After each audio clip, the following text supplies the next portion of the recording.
I wrote a poem that I'd like to share with you today. It's called The Garden.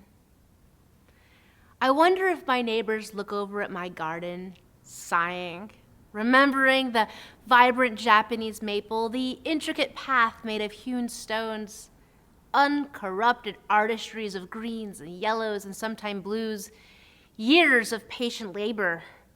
Then now a battered landscape thick with fleshy foliage, ravaged in a few short seasons by our neglect. How their hearts must sigh watching a curated masterpiece become untamed. Perhaps in this same way, God looks over at her garden, sighing, remembering when the battle was just over a couple of trees, how every creature had a name, a purpose, a time. And now, without that careful attention, this garden became unbridled, turbulent, more thorn than petal. In my garden now, birds, rabbits, snakes, frogs govern the feral grounds. How uncivilized, barbarous, overrun, letting the earth have her land back. Trying, this time, for the wilderness to lead us, unfurling into grace. One evening, my junior year of high school, I was out to dinner with a group of friends. We were loud in the way that happy teenagers are loud, unobtrusive, but still several decibels above the other restaurant patrons. And towards the end of the meal, our server approached our table. He seemed nervous, or at least a little bit out of sorts, so we quieted to listen, fearing reprimand or frustration from our behavior. And he said, "A customer sitting near you just left." With bated breath, all of us waited for what would come next. "He paid your whole bill in full." My friends cried out in joy, "Awesome, free meal!" And I asked, "Why?" He said, "You gave him hope for the world." This floored me. I wanted to thank him for his generosity, so I asked the server to look at all the receipts to find his name, but he had paid in cash. So compelled to voice my gratitude, I wrote a letter to the Seattle Times, thanking our anonymous donor. The last line of the article said, "Sir, you said we gave you hope for the world, and in turn you taught us that we were worthy of hope." Almost 30 years later, that meal, that one sentence, that one act of kindness has stayed with each of us. And even more, the man was right. That group of teenagers became adults who do bring hope and change to our world. 3 of us have become physicians, a nutritionist, an Air Force pilot, an architect, a rabbi, a sociology professor, a cannabis scientist. It's Seattle. We can't ever know the effects of our small acts. Certainly a free dinner is not why we all chose the paths that we set before us. However, being reminded of our power, reminding others that there are reasons to have hope for change, that the world isn't all bliss or all overrun, that somewhere in the garden there's room for hope, hope that the future doesn't rely only on you, and hope that our actions, even the smallest ones, resonate beyond our own personal spheres. The tension in our lives is that we're constantly living in 2 gardens.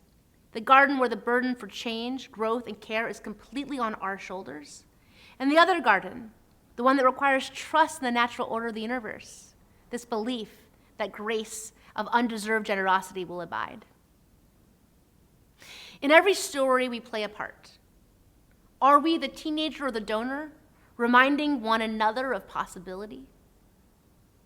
Are we the neighbors, watching the world crumble, judging, fearful on the sidelines, waiting to be asked to get involved?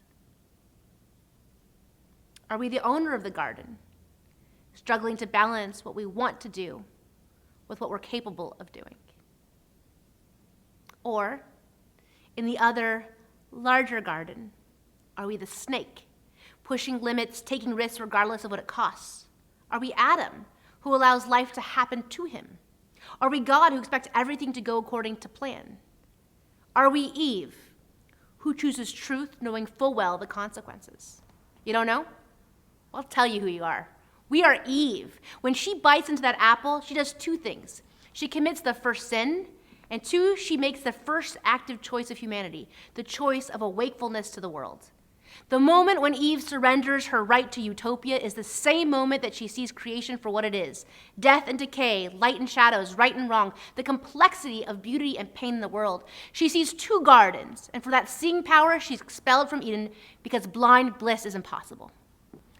Out in the real world, Eve gives birth to twins, and then her son Cain, out of anger or jealousy or mental illness or addiction, there isn't really a strong enough reason why.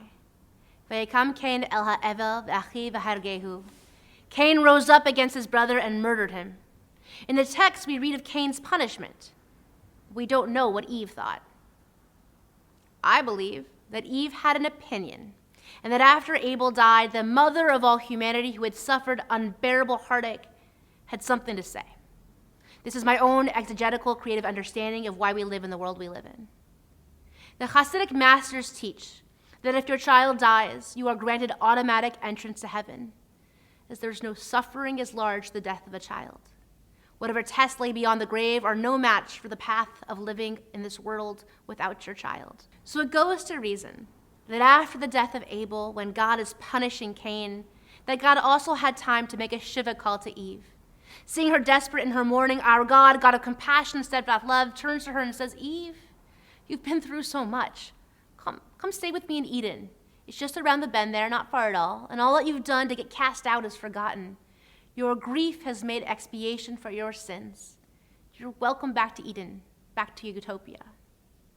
And Eve, eyes bleary and swollen from unrelenting weeping over the loss of her son Abel, thinks of her son Cain, and what life is like in this brutal reality of an awakened and wise world. And she responds to the all-powerful, all-knowing, sovereign, and creator of the world, saying, no thanks. I'd rather stay here with my son. This is the second choice that Eve makes for humanity. Even when knowledge is suffering, especially when the world of knowledge is unforgiving, we cannot deny what we felt when we were first awakened. Eve's bite traveled through the strands of our DNA, flowed into our bloodstream from soul to soul to soul through generations of bodies, whispering to us, not about sin, but rather our duty to awake to truth. And then, if we're lucky, how we can integrate the vulnerability that accompanies all true wisdom into our lives. We, her children, are not fallen daughters of Eden. We are the sons of a mother who chose awareness instead of a benighted paradise. We are the inheritors of the gift that wisdom has greater value than perfection. And ever since that moment, when Eve ate from the tree of knowledge, we have been chasing a dream, not of utopian purity, but rather trying to get closer to that first bite of wakefulness. It isn't always clear which garden we're living in. The one that demands surrender of our power, or the one that needs us to activate our power. That's something that each of us must answer for our own lives. But when you're standing there, looking at the weeds, staring at the bunnies, wondering if it's all beyond repair, remember, you don't have to be the observer, the trickster, the all-powerful creator. You get to be Eve and decide how your gifts of choice and actions will change our world.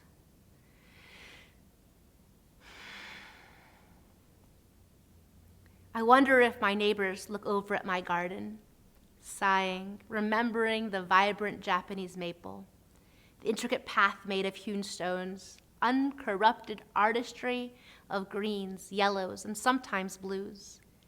Years of patient labor, then now a battered landscape, thick with fleshy foliage, ravaged in a few short seasons by our neglect. How their hearts must sigh, watching a curated masterpiece become untamed.